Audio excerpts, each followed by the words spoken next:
প্রতিবেশীরা ঠিকই বলেছিল, এখানে নিশ্চয়ই বড় কিছু একটা হয়েছে। নেহার ছবি, যে শৈলেশকে আমরা খুঁজছিলাম, ওরই বাড়ি এটা।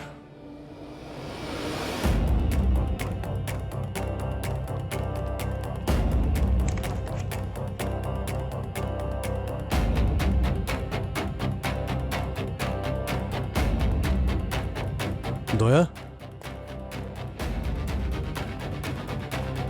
ও নো,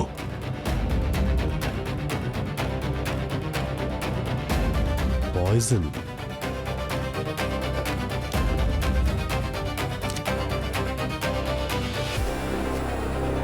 সুইসাইড নোট। আমি নেহাকে খুব ভালোবাসি, কিন্তু ও আমাকে একদম ভালোবাসে না। এই জীবন কোনো কাজেরই নয়, তাই ওকেও মেরে দিচ্ছি আর আমিও মরছি। আশা রাখছি পরের জন্মে আমরা একসাথেই থাকবো। পাগল প্রেমিকের প্রেম একটু বেশি বেড়ে গেছিল স্যার। ও প্রথমে নেহাকে মেরে ফেললো আর নিজেই মরে গেল। মা, প্রত্যেকদিন তুই রাত করে বাড়ি ফিরছিস, এইভাবে আর কতদিন চলবে বলতো? কি করব মা, অফিসে এত কাজের প্রেশার যে। আরে অফিসের সবাই তো সময় মতো বাড়ি ফিরছে। মা প্লিজ আমাকে বাকিদের সাথে কম্পেয়ার করো না তো, আই হেট ইট। কেন করব না? তুই জানিস তোকে দিয়ে খাটিয়ে নিয়ে ওরা সুযোগ নিচ্ছে। মা আচ্ছা চলো, আমি এবার ফোনটা রাখছি, অফিসে অনেক কাজ বাকি রয়েছে। আচ্ছা শোন, অফিসে তোর একা একা ভয় করে না? ভয়? কিসের ভয়? ওই প্রতিবেশী কুমারবাবু বলছিলেন তোদের অফিসের জায়গায় নাকি আগে শ্মশান ছিল। মা তুমিও না? আমার এতদিন তো ভয় করেনি, কিন্তু এবার থেকে করবে। আচ্ছা সাবধানে থাকিস, আর কিছু খেয়ে নিস। ঠিক আছে মা, চলো বাই। Okay bye.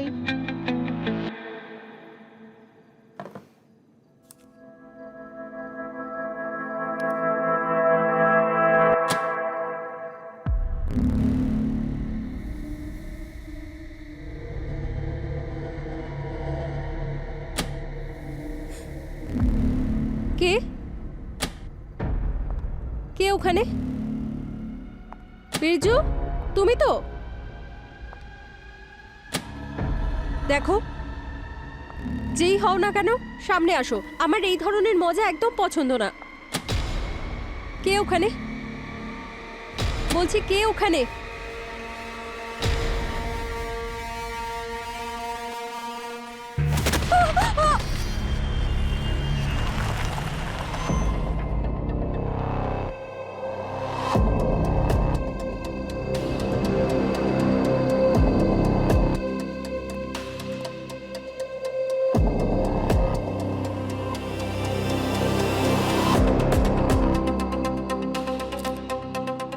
বডির অবস্থা তো দেখছি খুবই খারাপ। হ্যাঁ দেখো, এর দেহে রাইগার মর্টিস কিন্তু শুরু হয়ে গেছে। দেখো এর হাত, হাঁটু, ঘাড় একদম নরম হয়ে গেছে। কি মনে হচ্ছে স্যার আপনার?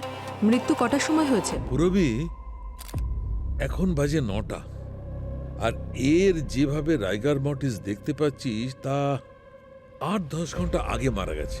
মানে এই অ্যারাউন্ড 12টার সময় রাতে। 12টার সময়? এখানে তো সিসিটিভি ক্যামেরা লাগানো রয়েছে। তাহলে তো আমাদের কাজ আরো সহজ হয়ে গেল স্যার। কাল রাতের 12টার সিসিটিভি ফুটেজ দেখে নি, তাহলেই জেনে যাবো যে ওকে কে মেরেছে। কে সলভ। চলো গিয়ে ফুটেজটা চেক করি।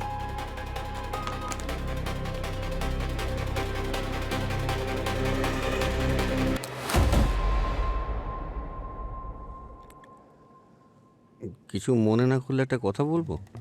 বলো। আপনাদের সিআইডিতে কোনো চাকরি বাকরি আছে গার্ডের? আসলে কি ব্যাপার স্যার, ছোটবেলা থেকে আমার পুলিশে চাকরি করার খুব শখ, আর কপাল দোষে এখানে এসে পড়েছি। আপনি খুব দয়ালু, খুব ভালো লোক স্যার, একটু কথা বলে দেখুন না আমার জন্য। আমি শাহরুখ খানের ওখানেও কাজ করেছি। হ্যাঁ, বায়োডাটা দিয়ে তোমার, তারপর দেখছি। এক মিনিট। এই লাইট অন কি করে হলো নিজের থেকে?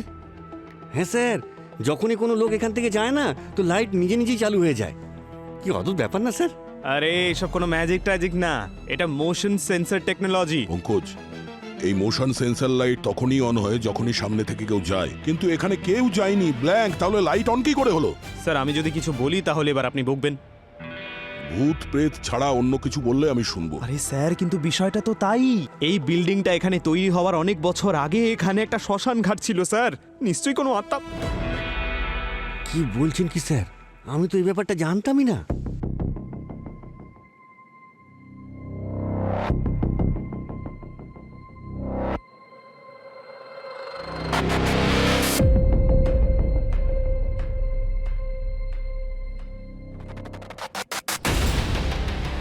খুনিকে দেখা যাচ্ছে না কেন? অন্য ক্যামেরার ফুটেজ দেখাও। এই দেখুন স্যার, এই অ্যাঙ্গেলেও কেউ নেই। দেখলেন স্যার, খুনিকে এখানেও দেখতে পেলাম না। জানি না কোথা থেকে উধাও হয়ে গেল স্যার। উধাও হয়েছে না উধাও করা হয়েছে? ফুটেজটাকে এদিক ওদিক করা হয়েছে। আরে স্যার, আজ পর্যন্ত কোনো মেয়ের সঙ্গে এদিক ওদিক করিনি, তাহলে ফুটেজের সঙ্গে কেন এদিক ওদিক করতে যাব?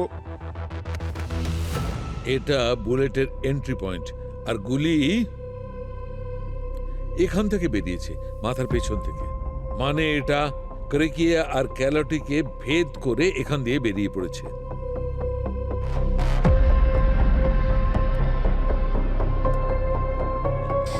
এন্ট্রি পয়েন্ট হচ্ছে গলার নিচে, আর এক্সিট পয়েন্ট মাথার পিছনে। মানে খুনি এখান থেকে সামনেই কোথাও দাঁড়িয়েছিল। গুলি এখান দিয়ে ঢুকেছে আর এখান দিয়ে বেরিয়েছে। স্যার, কেউ গুলি করলে সামনের দিক থেকে করবে, এখান দিয়ে ঢুকে এখান থেকে বেরোনো, ব্যাপারটা অদ্ভুত না? ঠিকই বলেছো, তুমি যেটা বলছো সেটা ঠিকই বলেছো। 90% কেসে এইরকমই ঘটে। কিন্তু আসলে কখনো কখনো যদি সামনে থেকে গুলি করা হয়, গুলি ভেতরে কোনো হাড়ে লেগে পথ পরিবর্তনও করতে পারে। এখানে তো পরিষ্কার দেখতে পাওয়া যাচ্ছে যে গুলিটা নিচ থেকে ওপরে ঢুকেছে আর নিচ থেকে বেরিয়ে মাথা ফুঁড়ে বেরিয়ে গেছে। তার মানে হলো যে খুনি নেহার সামনে নিচে বসেছিল অথবা নিচে শুয়েছিল। নিচ থেকে গুলিটা গেছিল মানে স্যার ট্র্যাজেক্টরির হিসেব অনুযায়ী ওখানে ওপরে ছাদেই কোথাও গুলি থাকা উচিত। এক মিনিট দাঁড়াও। স্যার। পুরবি, হ্যাঁ। ওখান থেকে ফরসেপটা আরে নিয়ে আপনি এসো। কি করছেন? কি আরে পড়ে যাবেন আরে স্যার। পড়বো স্যার, না ভাই। আরে সাবধানে স্যার। আরে সাবধানে। আরে তোমরা তো সবাই আছোই, দাও ভাই। এই হচ্ছে গুলি, এই হচ্ছে শালুকের নজর, কিচ্ছু বাদ যায় না। দেখো স্যার সাবধানে। ও আপনি জিনিয়াস ডক্টর সালুকে। কিন্তু আর ইউ শিওর যে এই গুলিতেই খুন হয়েছে? 100%। স্যার, এত ছোট গুলি দিয়ে খুন, এ তো অসম্ভব।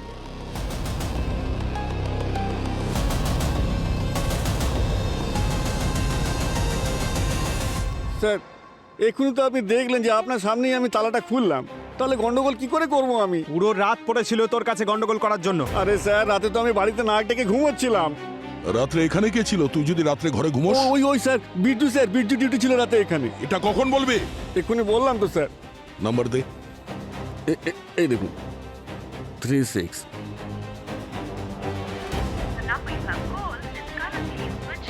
ফোন সুইচ অফ আছে। স্যার এই বীরজুকেই গন্ডগোলের মূলে মনে হচ্ছে স্যার। হ্যাঁ স্যার, ও 1 নম্বরে চিটিংবাজ। আমার 1,500 টাকা এখনো দেয়নি জানেন। হ্যাঁ ঠিক আছে, ওর অ্যাড্রেস দে। পঙ্কজ অ্যাড্রেস নাও। হ্যাঁ চলো ওইদিকে চলো। না দয়া, কেসটা কত দূরে গেল? স্যার খুব অদ্ভুত কেস। 3টে সিসিটিভি ক্যামেরা আছে, কিন্তু একটা ফুটেজেও ওই খুনিকে দেখা যাচ্ছে না। Very strange. একটা কাজ করো, ওই যে ভিডিও ফুটেজগুলো আছে না, সেগুলো ডিজিটাল ফরেন্সিক ল্যাবে পাঠিয়ে দাও। তখনই বোঝা যাবে যে ভিডিওটা আসল নাকি কেউ কোনোভাবে এডিট করেছে। ওকে? ফুটেজে কাউকেই দেখতে পাচ্ছি না। কেউ না। এখন দেখা যাক এই ডিজিটাল ফরেন্সিক রিপোর্টে কি আসে। আরে আমি ভেবেছিলাম তোমায় আমি কোনো শকিং আপডেট দেব, কিন্তু তোমার আপডেট তো বেশি শকিং। কেন, কি এমন বলতে চাইছি? আরে আমি মুখে বলতাম না দয়া, তাহলে আমি দেখাতে চেয়েছিলাম। কি? ডক্টর সালুকে হ্যাঁ? দেখান তো দয়াকে যে আমরা কোন গুলি পেয়েছি। এই দেখো দয়া, ফুটেজে তো কিছুই নেই। এই হচ্ছে সেই গুলি যা দিয়ে মার্ডার হয়েছে। এত ছোট? এটা তো .22 ক্যালিবার শর্ট বুলেট মনে হচ্ছে। হ্যাঁ ভাই, যখন কেউ গুলি চালায় তখন বেশিরভাগই তো .45 বা 9mm এর বুলেট ইউজ করে, কিন্তু এত ছোট বুলেটে কেউ মারা যেতে পারে খুব মুশকিল মনে আরে হচ্ছে। মুশকিল বটে, কিন্তু অসম্ভব নয়। দেখো, কখনো আমরা ভাবছি এত ছোট একটা বুলেট এত বড় ড্যামেজ করতে পারে না, এখানেই আমরা ভুল করছি। কখনো ছোট্ট একটা বুলেট সফট টিস্যুগুলোতে আঘাত করে অনেক বড় ক্ষতি করতে পারে, যেটার সঙ্গে হয়েছে। স্যার এটাও তো হতে পারে যে বুলেট এটা না অন্য কোনো গুলি। এর যে এন্ট্রি মুডটা আছে না, খুব ছোট 7mm, এইটাই সেই গুলি। ঠিক আছে স্যার, মেনে নিচ্ছি যে এই বুলেটেই এ মারা গেছে, কিন্তু এই বুলেটটাকে এত ড্যামেজ করার জন্য তো খুনিকে একদম কাছ থেকে ফায়ার করতে তুমি হয়েছে। একদম ঠিক বলছো, একদম কাছ থেকেই মেরেছে। হতে পারে একদম ঠেকিয়ে গুলি করেছে। হ্যাঁ, কিন্তু এটা কি করে সম্ভব? ওখানে ফুটেজে তো দূর থেকেও কাউকে গুলি চালাতে দেখা যাচ্ছে না, আর আপনি বলছেন কাছ থেকে গুলি মেরেছে। দেখো এইটাই সেই গুলি, আর একে এই গুলিটা আমার সায়েন্সের হিসেবে 3 মিটার দূর থেকে মেরেছে। কিন্তু ডক্টর 3 মিটার তো দূরের কথা, 10 মিটারের মধ্যেও কাউকে দেখা যাচ্ছে না। আরও একটা কথা, গুলি লাগার ঠিক আগের মুহূর্তে নেহা সামনের দিকে দেখছিল, যেখানে গুলি ওর নিচ থেকে লেগেছে। এন্ট্রি পয়েন্ট তো নিচে দেখাচ্ছে, তাহলে তোর নিচে দেখা উচিত ছিল। আরে আরে 1 মিনিট, এই ঝামেলাটা আমি এক্ষুনি মিটিয়ে দিচ্ছি। অভিজিৎ, এদিকে এসো। এই লেজার বিমটা ধরো। এখানে যে এক্সিট বুটটা আছে, এখান থেকে 3 মিটার দূরে ফেলো।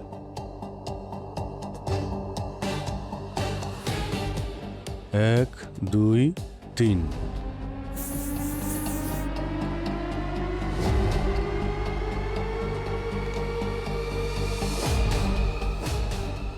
আমি ঠিক বলেছি, গুলিটা এখান থেকেই ছোড়া হয়েছে। খানিকটা পুড়ে রয়েছে, আর এই দেখো গান পাউডার পড়ে রয়েছে।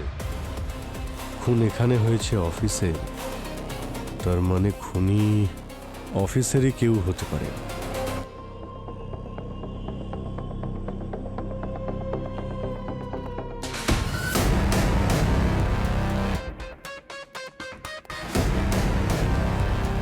রাহুল, নেহার বডি সবার আগে তুমিই দেখেছিলে তাই না? হ্যাঁ স্যার, সকাল 8টায় যখন অফিসে এলাম আমি দেখলাম নিচে ডেড বডিটা পড়ে আছে, আর তখনই আমি আপনাদেরকে ফোন করলাম। আর আপনাদের মধ্যে কেউ কোনো জিনিসে হাত দেননি তো ক্রাইম সিনে? আপনি ওই নেহার টিমে ছিলেন? হ্যাঁ স্যার। আর কে কে আছে আপনার টিমে? স্যার এই মহুল রয়েছে আর শ্রুতি রয়েছে। আর আপনারা এখানে ঠিক কি কাজ করেন? স্যার, আমাদের একটা সফটওয়্যার কোম্পানি আছে। আমরা আমেরিকার একটা মেডিকেল কোম্পানির হয়ে প্রস্থেটিক আর্মস বানানোর জন্য কোডিং করি। আর ওয়ার্কিং আওয়ার্স কতক্ষণ আপনাদের? স্যার 12 ঘন্টার শিফট হয়, সকাল 8টা থেকে রাত 8টা পর্যন্ত। নেহার খুন রাত 12টার সময় হয়েছে। এত রাতে ও এখানে কি করছিল? ম্যাম, আমরা তো 8টার সময় বেরিয়ে যেতাম, কিন্তু ও বেশিরভাগ দিন রাত জেগে কাজ করতো। তাহলে আপনি বলতে চাইছেন কাল রাত 12টার সময় নেহা ছাড়া এখানে আর কেউই ছিল না? না স্যার। আপনাদের মধ্যে কেউ কি কালকে রাত এখানে 12টার সময় কোনো কাজ করতে এসেছিল? না স্যার। কিন্তু কেউ তো ছিল এখানে যে নেহাকে খুন করেছে।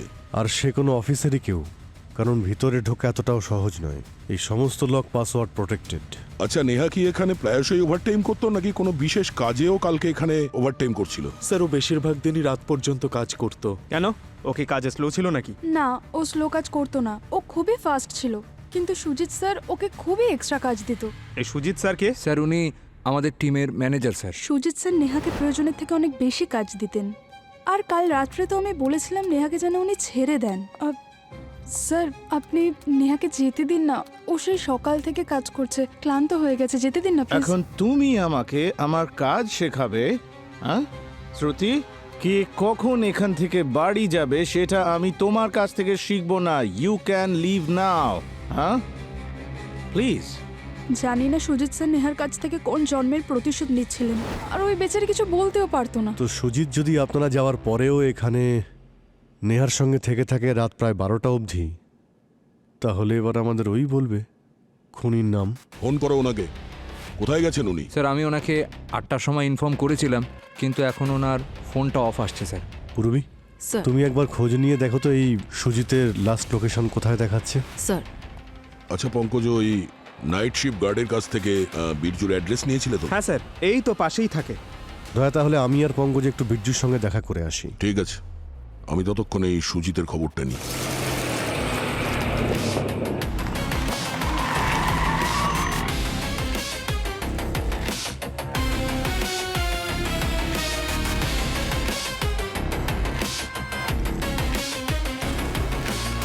আরে এই বীরজু তো দেখছি খুব শেয়ানা স্যার, আমাদের এখানে আসার আগেই তালা দিয়ে চলে গেছে। কিন্তু এত তাড়াতাড়ি পালিয়ে গেলই বা কোথায়? ফোনের লোকেশন তো এখানেই দেখাচ্ছিল। হ্যাঁ স্যার, লোকেশন তো এটাই ছিল, কিন্তু ওকে তো এখন ফোনে পাচ্ছি না স্যার। আরে স্যার একটা আওয়াজ আসছে।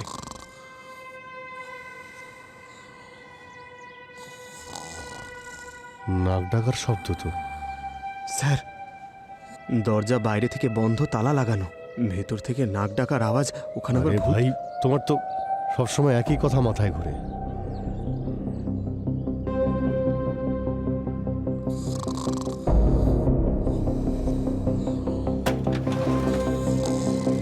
এই শোনো, ভিতর থেকে নাক ডাকার শব্দ আসছে। যাও ভিতরে গিয়ে ঢুকে দেখো। স্যার স্যার খুব ভয় লাগছে স্যার, ওকে তো দেখাও যায় না। আর আরে তুমি বারবার একই কথা কেন বলো? এটা কোনো আত্মার শব্দ নয়, একটা লোক নাক ডাকছে। ভিতরে গিয়ে দেখে আসো তুমি।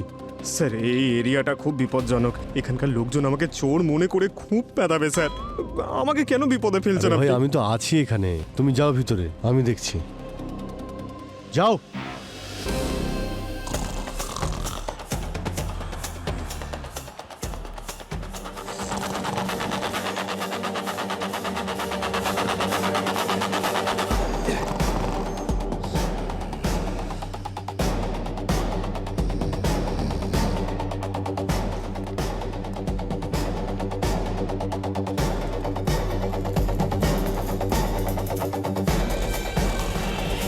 আচ্ছা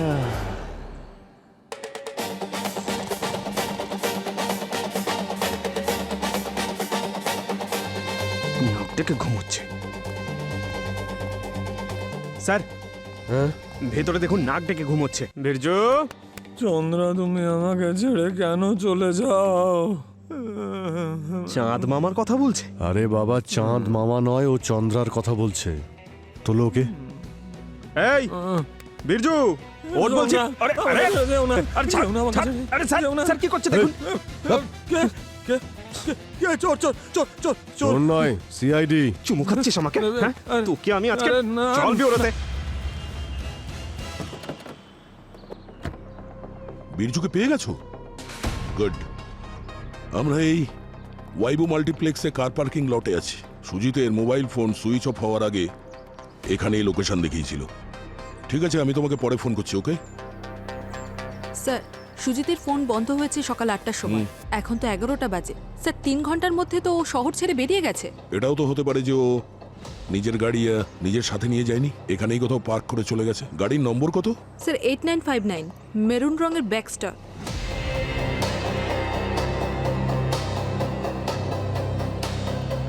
স্যার এই যে এই গাড়িটা 8959। চলো চলো, এখান থেকে সরো। কাজকর্ম নেই, চলে এসেছে গাড়ি নিয়ে সেলফি তুলতে। মুভ। চলো ভাই, আজ তোমারও একটা ভালো সেলফি নিয়ে নি হাত করার সঙ্গে।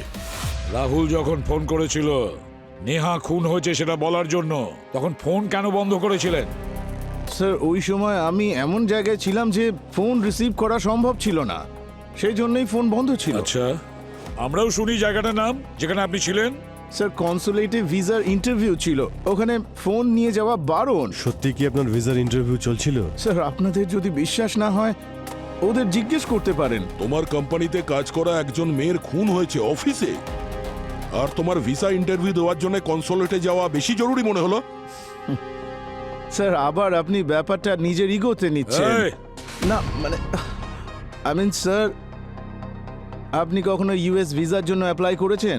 5 মাস ধরে অপেক্ষা করছি স্যার, তারপর ডেট পেয়েছি, কি করে ছেড়ে দিতাম? স্যার আমার মনে হয় খুন ওই করেছে, আগে থেকেই প্ল্যান করে রেখেছিল খুন করেই বিদেশে পালাবে। যদি আগে থেকেই প্ল্যান করে থাকতাম তাহলে তো ভিসা পাওয়ার পর খুন করতাম, তাই না? তুমি নেহাকে অফিসে খুব কাজের প্রেশার দিতে না? অনেকক্ষণ ধরে ওকে কাজে বসিয়ে রাখতে, সকাল পর্যন্ত। আর ও বাড়িতেও যেতে পারতো না, তাই তো? আরে স্যার, ও তো নিজেই আমাকে বলতো যে আমাকে আরো কাজ দিন, বেশি কাজ দিন। এবার আপনারাই বলুন, কোনো এমপ্লয়ি যদি পরিশ্রমী হয়, আমার কাছে কাজ চায়, তো আমি তাকে না বলবো কেন? ও বস, মিথ্যে কথা বলার একটা লিমিট থাকে, বুঝেছো? কেউ তোমাকে কেন বলবে যে 3টে-4টে অবধি আমাকে কাজের মধ্যে রাখো যাতে আমি বাড়ি না যেতে পারি? এক্স্যাক্টলি, সেই জন্যই ওর কাজে আমি খুশি হয়ে আমার আমেরিকার ফ্র্যাঞ্চাইজিতে জব দিয়েছিলাম। বেচারির কাল ভিসার ইন্টারভিউ ছিল, জব অ্যাপ্লিকেশনের টাকাটা নষ্ট হলো। এইসব কথার আপনার কাছে কোনো প্রমাণ আছে নাকি এমনি বলে যাচ্ছেন এগুলো? ইয়েস স্যার, আমি সব কিছু অফিসিয়াল মেলে রেখে দিই। এই আপনারা চেক করতে পারেন। এই যে দেখুন, 5-5টা ইমেল আছে নেহার। এক্সট্রা কাজ চেয়েছিল স্যার, আর সেটাও কোনো এক্সট্রা ইনকাম ছাড়া, কোনো ওভারটাইম ছাড়া। কিন্তু স্যার এরকম কেউ কেন করবে? স্যার এরকম তো তখনই কেউ করে যখন ওর পার্সোনাল লাইফ নিয়ে খুব চিন্তায় থাকে। হ্যাঁ, এমনও হতে পারে পার্সোনাল লাইফ নিয়েও খুব চিন্তায় ছিল, আর তার থেকে নিষ্কৃতি পাওয়ার জন্য নিজেকে বিজি রাখার চেষ্টা করেছিল। হয়তো বাড়িতে যেতে চাইছিল না, সেই জন্যেই অত রাত পর্যন্ত কাজ করছিল। ম্যাডাম, ফোনটা দিয়ে দিন। তবে স্যার একটা কথা, নেহা আমাকে বলেছিল যে ওর মাকে নিয়ে ও খুব অশান্তিতে থাকতো। আপনাকে এই কথা কে বলেছে যে আমার মেয়ের আমাকে নিয়ে সমস্যা ছিল? ম্যাম, এটাই তো শোনা যাচ্ছে। যিনি বলেছেন তিনি নিজে খুনি। আমি আমার মেয়েকে খুব ভালোবাসতাম, আর ও আমাকে সবসময় কাছে পেতে চাইতো। আচ্ছা, কি ব্যাপারে ঝামেলা হতো বাড়িতে যার জন্য নেহা আজকাল বেশি সময় অফিসে কাটাতে চাইতো? আমি সব সময় ওকে বিয়ের কথা বলতাম, সেই জন্য হয়তো ও রেগে যেত আমার উপরে। কেন নেহা কি বিয়ে করতে চাইছিল না? না স্যার, ও তো ছোটবেলা থেকে নিজের থেকেই বিয়ের কথা বলতো, কিন্তু লাস্ট ইয়ারে ওর এনগেজমেন্ট ভেঙে যাওয়ায় ও খুব হতাশ হয়ে গিয়েছিল আর চুপচাপও হয়ে গিয়েছিল। বিয়ে কার সঙ্গে হওয়ার কথা ছিল ওর? স্যার, বরুণের সাথে, ওর ছোটবেলার বন্ধু। খুব ভালো ছেলে ও। আচ্ছা, এই আশীর্বাদটা ভেঙে যাওয়ার কারণটা কি ছিল? আমি কতবার আমার মেয়েকে জিজ্ঞাসা করেছি, কিন্তু ও না কোনো উত্তর দিয়েছে, আর বরুণও কোনো উত্তর দেয়নি। স্যার স্যার হতে পারে এঙ্গেজমেন্টটা ভেঙে যাওয়ার জন্য ও অফিসে বেশি সময় দিচ্ছিল। স্যার, আমার মেয়ে তো আর ফিরে আসবে না, কিন্তু আপনাদের কাছে একটাই প্রার্থনা, ওর খুনিকে নিশ্চয়ই শাস্তি দেবেন আপনারা। আপনি আমাদের উপর বিশ্বাস রাখুন, আমরা খুনিকে ছাড়ব না। এখন আমাদের এটা জানতে হবে বরুণ এনগেজমেন্টটা কেন ভেঙে দিয়েছিল। 2 3 4 5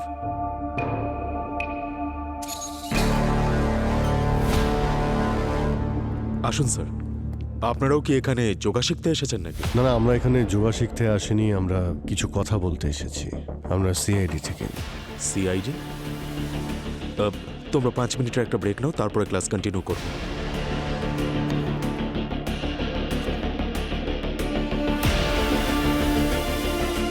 সিআইডি এখানে কি ব্যাপার? গতকাল রাত্রে নেহাকে কেউ খুন করেছে। হোয়াট? কিন্তু কে? সেটা তো আমরা জেনেই যাব। তুমি এটা বলো যে বিয়েটা কেন ভাঙলে তুমি নেহার সঙ্গে? হ্যাঁ, আমি আপনাদেরকে বলতে চাই না, কিন্তু সিআইডির কাছে লুকোতেও তো পারবো না। অ্যাকচুয়ালি নেহা অন্য কাউকে ভালোবাসতো। কাকে? জানি না স্যার, আমি যখন জানতে পারলাম যে ও আমাকে ঠকাচ্ছে, তখন আমি ওর সঙ্গে ব্রেকআপ করে নিই। গতকাল রাত্রে তুমি কোথায় ছিলে? আপনি আমাকে সন্দেহ করছেন স্যার? বরাবর এই কেসে সন্দেহের যে তীরটা থাকে না, সেটা সবসময় মন ভাঙা প্রেমিকের দিকেই যায়। আমি আমার বাড়িতেই ছিলাম। নেহার সঙ্গে শেষবার কবে দেখা হয় তোমার? সেই দিনই, যেদিন আমরা আলাদা হয়েছিলাম স্যার। তারপরে আমাদের 1 বছর দেখা হয়নি। স্যার, এই কেসটাতে শুধু প্রশ্নই বেশি, উত্তর তো নেই। আর স্যার প্রশ্নটা এখনো এটাই যে খুন হলো, কিন্তু খুনি নজরে এলো না কেন? আসবে পুরবি, নজরে আসবে। এই ফুটেজের রহস্য তখনই জানতে পারবো যখন ডিজিটাল ফরেন্সিক রিপোর্ট এসে যাবে। পঙ্কজ, ওই বিরজুকে নিয়ে এসো। স্যার, স্যার এই সাসপেক্টের মধ্যে আপনি কাউকে সন্দেহ করছেন? পুরবি, আমাদের কাছে না আছে কোনো প্রকৃত প্রমাণ, না কোনো উইটনেস। হ্যাঁ স্যার, এই সময় কাউকে সন্দেহের জায়গায় রাখা তাড়াহুড়ো হয়ে যাবে। এবার দেখি এই বীর্য আমাদের কি বলে। দেখাই যায়। স্যার, বীরজু। বীর্যু, এদিকে আসো, এখানে বসো। বসো এখানে। ঘুম ভেঙেছে নাকি আদা চা করে খাওয়াবো একটু? আরে না স্যার, স্যার আমাকে ছেড়ে দিন না স্যার। নেহা ম্যাডামকে আমি মারিনি স্যার। তাহলে কে মেরেছে? জানি না স্যার। নেহা ম্যাডাম সেই রাতে ডিউটিতে ছিল না, আর গার্ডের ডিউটিতে তুমি ছিল তো। কিন্তু তুমি থাকতে খুন হলো কি করে ওখানে? স্যার আমি তো তাকিয়ে বসেছিলাম সিসিটিভি মনিটরের দিকে, আর অফিসে তো কেউ ঢোকেইনি স্যার। কেউ তো ঢুকেছিল, সেই জন্যই তো নেহার খুন হয়েছে। কটার সময় ডিউটি শেষ হয় তোমার? সকাল 6টার সময়। আর নেহা ম্যাডাম অফিস থেকে কখন বের হন? ওই ধরুন 3:30 4টের সময়। কিন্তু ও যখন ওই সময় বেরোয়নি বাড়ি যাওয়ার জন্য, তাহলে তুমি সন্দেহ করনি? আমার মনে হয়েছিল হয়তো কাজ বেশি আছে, সেই জন্য উনি বাড়ি যেতে পারেননি। যে অটোওয়ালা নিতে আসে সেও এসে অপেক্ষা করে চলে গিয়েছিল। তাহলে নেহা ম্যাডাম অটোতে আসা যাওয়া করতো অফিসে? হ্যাঁ স্যার, একজন ফিক্সড অটোওয়ালা ছিল। তাহলে ওই ফিক্সড অটোওয়ালার রেজিস্ট্রেশন নাম্বার তোমার কাছে নিশ্চয়ই আছে? হ্যাঁ স্যার। এই তো ভেরি গুড।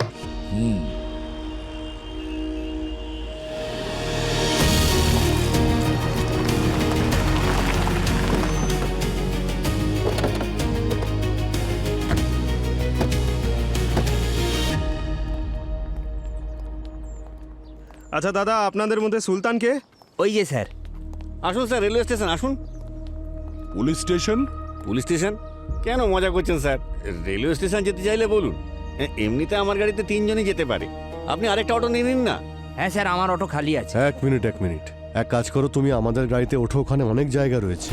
আপনারা কে বলুন তো? আমরা তারা যাদের নাম শুনলে অপরাধ করা কমে যায়, আর অপরাধী কাঁদতে শুরু করে। সিআইডি। সিআইডি? আমি কি করেছি স্যার? রোজ রাতে তুমি আরবিএস কোম্পানি থেকে এই মেয়েটাকে বাড়িতে ছাড়তে যেতে, তাই না? হ্যাঁ স্যার, কিন্তু কাল যায়নি স্যার। অপেক্ষা করতে থাকি, কিন্তু উনি ফোন তুললেন না, আর অফিসের গেটেও আসলেন না। ওটা এই কারণে যে গতকাল রাত্রে কেউ ওই মেয়েটাকে খুন করে দিয়েছে। খুন করেছে? কি বলছেন কি স্যার? এ তো খুব খারাপ ঘটনা স্যার, খুব খারাপ ঘটনা। আরে কি ভাই, একজন কাস্টমারের জন্য এত ইমোশনাল হচ্ছ? স্যার আমি নিজের জন্য কাঁদছি না, আমি ওই ছেলেটার জন্য কাঁদছি, যে ওকে পাগলের মতন ভালোবাসতো। এত ভালোবাসতো যে মজনু, রোমিও এরা সবাই ওর কাছে হার মানবে। কি এমন মহান কাজ করেছিল ওই ছেলেটা, আমাদেরকেও একটু শোনাও তো। স্যার লোক প্রেমে পড়ে পাথর খায়, কেউ কেউ গালাগালিও খায়। ও তো থাপ্পড় খেয়েছিল স্যার। নেহা ম্যাডামের হাতেও 15-20টা চড় খেয়েছিল স্যার। তার মানে নেহা ওই ছেলেটাকে মেরেছিল? হ্যাঁ স্যার। এক মিনিট, তুমি একটু ভালো করে বুঝিয়ে বলো তো। আমি রোজ রাত্রি 3:30-র সময় নেহা ম্যাডামকে অফিস থেকে বাড়ি ছাড়তাম, আর এই ছেলেটা রাস্তার ধারে পাগলের মতন অপেক্ষা করতো। রাস্তায় কোথায়? ওই এমআই রোডের সিগন্যালের কাছে, হাতে লাল গোলাপ নিয়ে স্যার। প্রত্যেকদিন স্যার।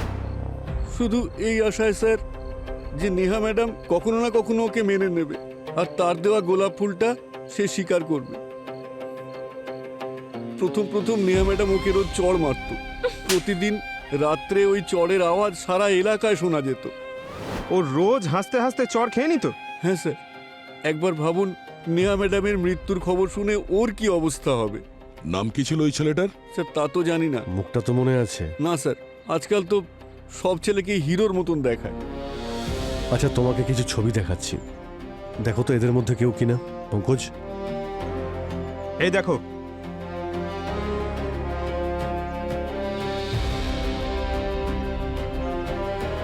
ঠিক বুঝতে পারছি না স্যার। আচ্ছা, এইসব কতদিন ধরে চলছিল? এই ধরুন 7-8 মাস ধরে। আচ্ছা, কখনো কিছু কথাবার্তা শুনেছিলে ওই ছেলেটা আর নেহা ম্যাডামের মধ্যে?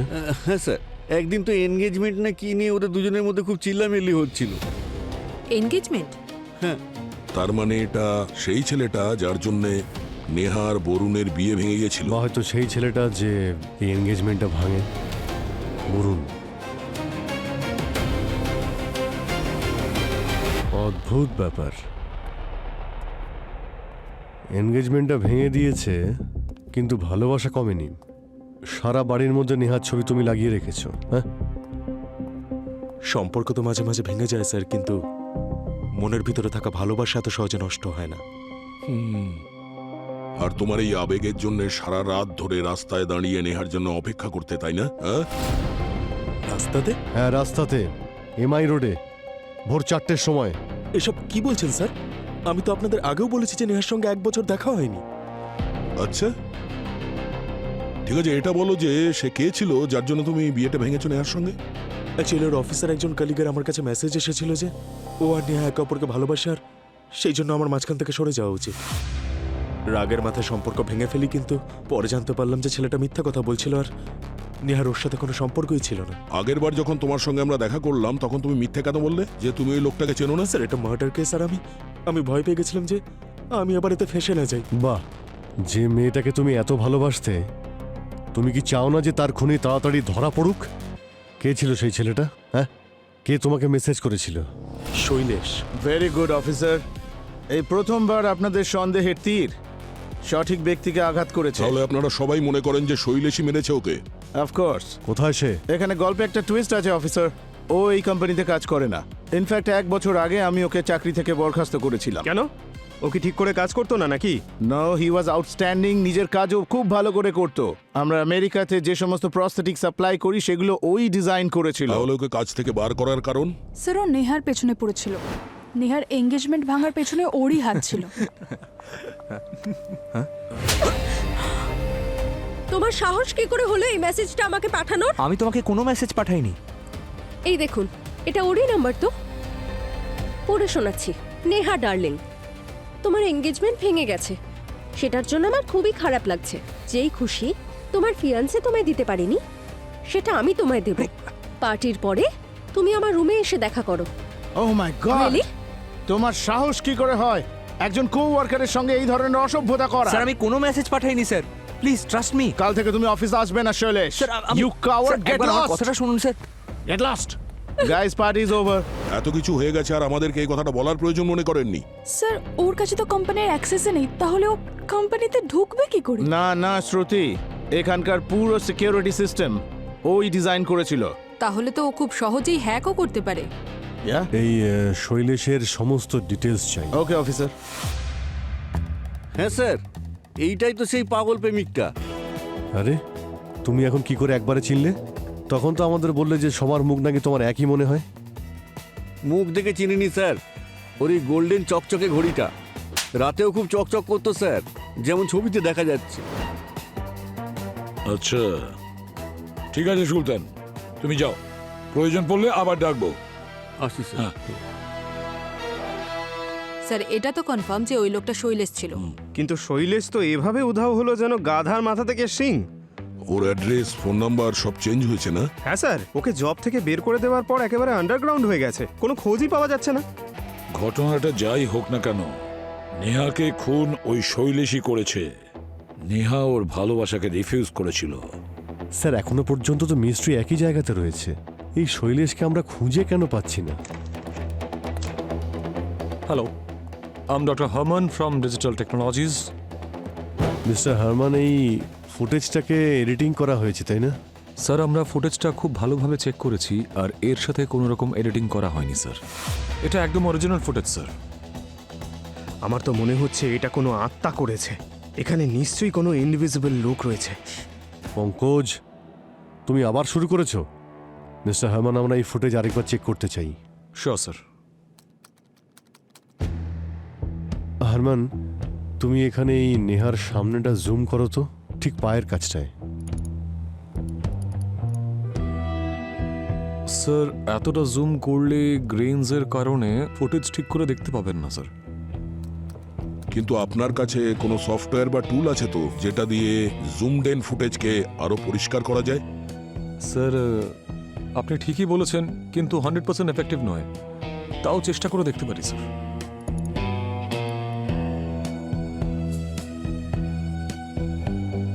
এক মিনিট একবার রিওয়াইন্ড করো তো, ঠিক 5 সেকেন্ড আগে থেকে।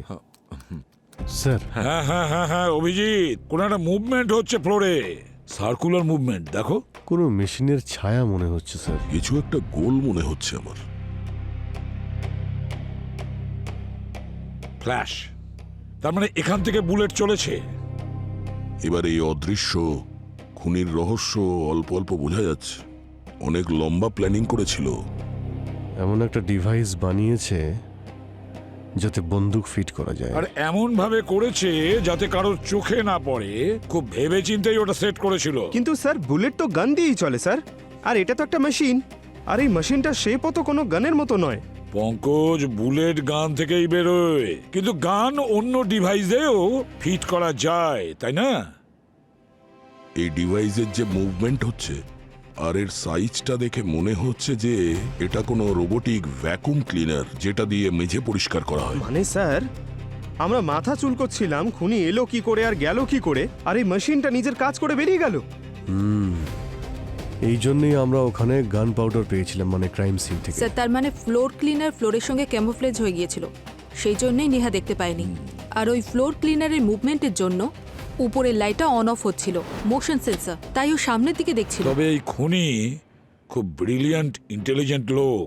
ও এমন একটা ডিভাইস বানিয়েছে যেটা ভ্যাকুম ক্লিনার দিয়ে গুলি চালাতে পারে। এরকম ডিভাইস তো সেই বানাতে পারে যে একজন ব্রিলিয়ান্ট ইঞ্জিনিয়ার। ব্রিলিয়ান্ট ইঞ্জিনিয়ার যে ইউএস এর জন্য প্রস্থেটিক বানিয়েছিল, শৈলেশ। স্যার আমাদের শৈলেশকে ধরতে হবে, অ্যারেস্ট করতে হবে, তাহলেই কেস সলভ স্যার। পঙ্কজ, তোমার শৈলেশের অ্যাড্রেসটা মনে আছে? সেটা খুঁজতে হবে স্যার। হ্যালো, হ্যাঁ, কোথায়?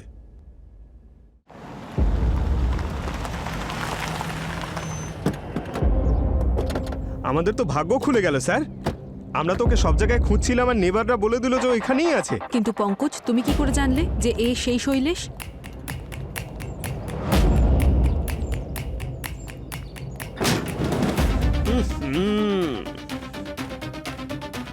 প্রতিবেশীরা ঠিকই বলেছিল, এখানে নিশ্চয়ই বড় কিছু একটা হয়েছে। নেহার ছবি, যে শৈলেশকে আমরা খুঁজছিলাম, ওরই বাড়ি এটা।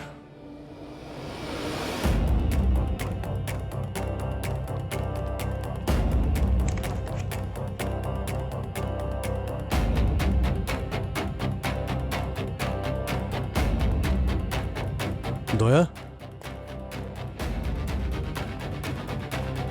ও নো,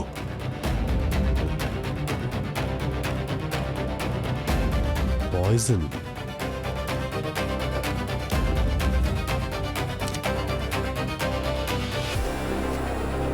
সুইসাইড নোট। আমি নেহাকে খুব ভালোবাসি, কিন্তু ও আমাকে একদম ভালোবাসে না।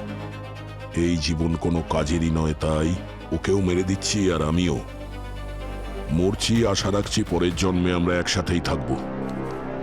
পাগল প্রেমিকের প্রেম একটু বেশি বেড়ে গেছিল স্যার। ও প্রথমে নেহাকে মেরে ফেললো আর নিজেই মরে গেল। ভালো করে বাড়িটা তল্লাশি নাও, দেখো কিছু পাওয়া যায় কিনা।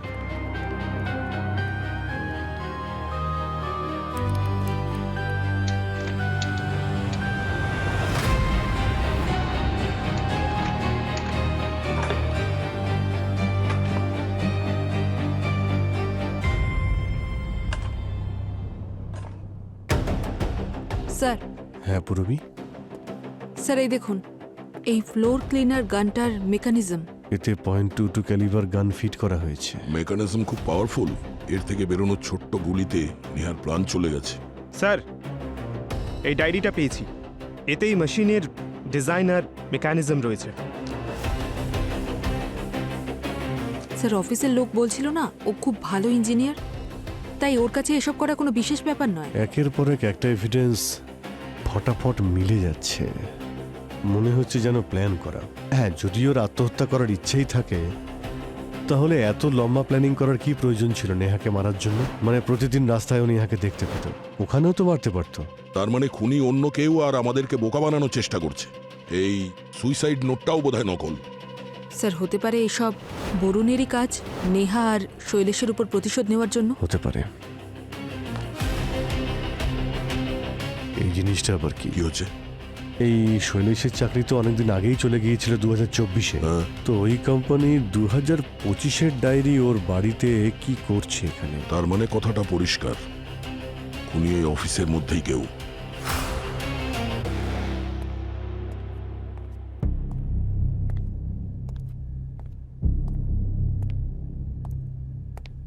আপনারা তো আমাদের কোম্পানিকে লাটে তুলে দিতে চাইছেন। আরে কেসটাও তো সলভ হয়ে গেছে, কিন্তু আপনাদের শান্তি হয় না। এই কেস সলভ হয়নি, পিকচার এখনো বাকি আছে। বসো। এই পিকচারের ভিলেন শৈলেশ নয় যেরকম আপনারা ভাবছেন, আপনাদের মধ্যেই কেউ একজন, আর সেটাকে খুব তাড়াতাড়ি জানতে পারা যাবে। কিভাবে খোঁজ করবেন স্যার? জাদু করে। আপনারা প্রত্যেকেই আপনাদের জীবনে জাদু তো অবশ্যই দেখেছেন, ম্যাজিক শো। ম্যাজিক শো মানে স্যার? আরে সিআইডির ম্যাজিক। এতে টুপির মধ্যে থেকে পায়রা বাইরে বেরিয়ে আসে না, খুনির নাম বাইরে বেরিয়ে আসে।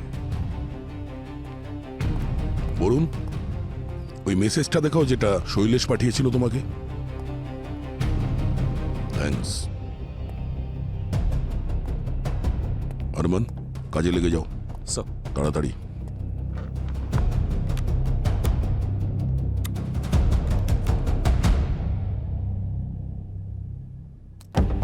স্যার, এই মেসেজগুলো শৈলেশ নিজের নাম্বার থেকে তো পাঠিয়েছে, কিন্তু এই মেসেজগুলো নিজের ফোন থেকে পাঠায়নি স্যার। কোনো সফটওয়্যার ইনস্টল করে মেসেজগুলো কম্পিউটার থেকে পাঠানো হয়েছে স্যার। আপনারা এখানে খুনিকে খুঁজতে এসেছেন নাকি শৈলেশকে ইনোসেন্ট প্রমাণ করতে? ওয়েট, এই দুটো একে অপরের সঙ্গে কানেক্টেড, এক্ষুনি জানতে পারা যাবে। আরমান, শুধু এটা বলো যে যখন নেহার মৃত্যু হয়েছিল 23 তারিখ রাত 12টার সময়, সেই সময় কার কার মোবাইল কানেক্টেড ছিল কোম্পানির ওয়াইফাই এর সঙ্গে? আরে স্যার, এগুলো আপনারা কেন করছেন? এসব করে কি প্রমাণ হবে? খুনির নাম জানতে পারা যাবে। ওই ডিভাইস যা থেকে গুলি চালানো হয়েছিল সেটাই কোম্পানির ওয়াইফাই দিয়ে কানেক্টেড ছিল, আর ওটাকেই খুনি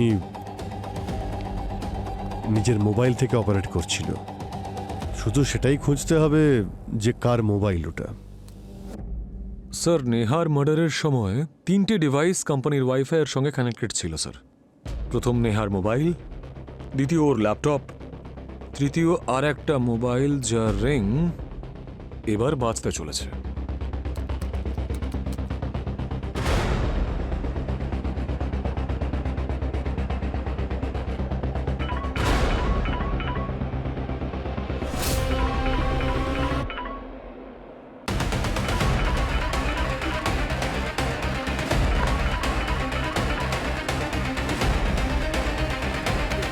পালিয়ে যাবেটা কোথায়?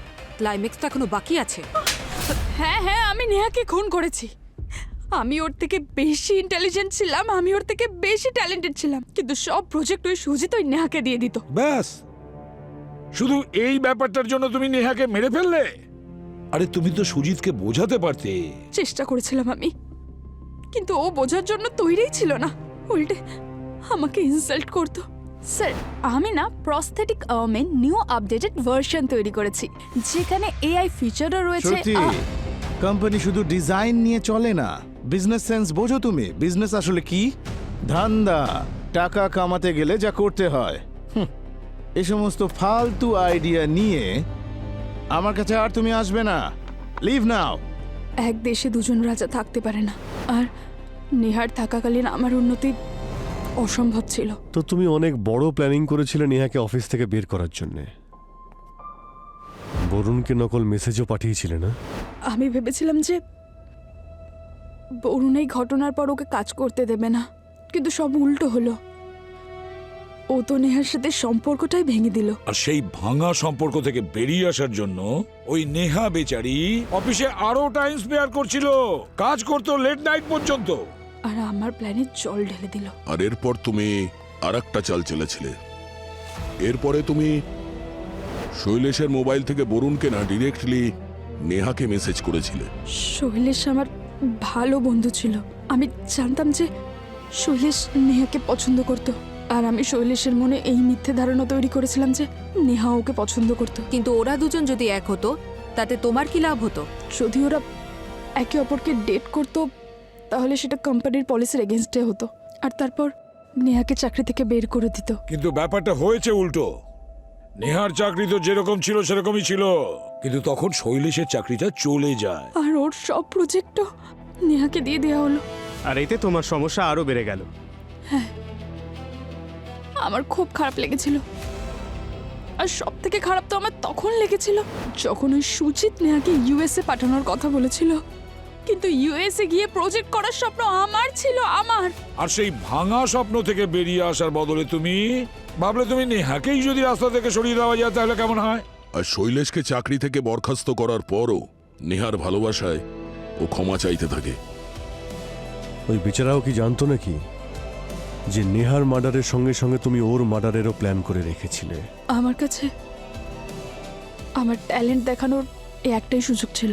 আমি ওই সেম ফ্লোর ক্লিনার কিনেছিলাম যেটা অফিসে ইউজ হতো, আর ওরকম সেম ফ্লোর ম্যাটও। আর সেই দুটো জিনিসের ডেলিভারি শৈলেশের বাড়িতেই তুমি করাও, নিজের বাড়িতে নয়, যাতে পুরো সন্দেহটা শৈলেশের ওপরেই পড়ে। আর তারপর তুমি নেহাকে মারার আগে শৈলেশকে মেরেছ ওর বাড়িতে। তুমি জানতে যে সিআইডি ওর বাড়ি পর্যন্ত পৌঁছবে, তাই তুমি খুব সুন্দর করে সাজিয়ে সুইসাইড নোটটা ওখানে রেখে দিয়েছিলে। কিন্তু একটা ভুল করেছো তুমি, ওখানে 2024-এর বদলে 2025-এর ডায়েরি রেখেছো। অনেক ব্রেন ইউজ করেছো, খুব চালাকিও করেছো, কিন্তু কি লাভ হলো? নিজের পাতা ফাঁদে শেষ পর্যন্ত তুমি ধরা পড়লে। নিজের বুদ্ধি, ট্যালেন্ট যদি ঠিকঠাক ব্যবহার করতে, তাহলে খুব লাভ হতো তোমারও আর আমাদের সমাজেরও। কিন্তু না, তুমি অপরাধ বেছে নিলে। আর শ্রুতি সব অপরাধের রাস্তা শেষ হয়ে গিয়ে ওই ফাঁসির দড়ি পর্যন্ত।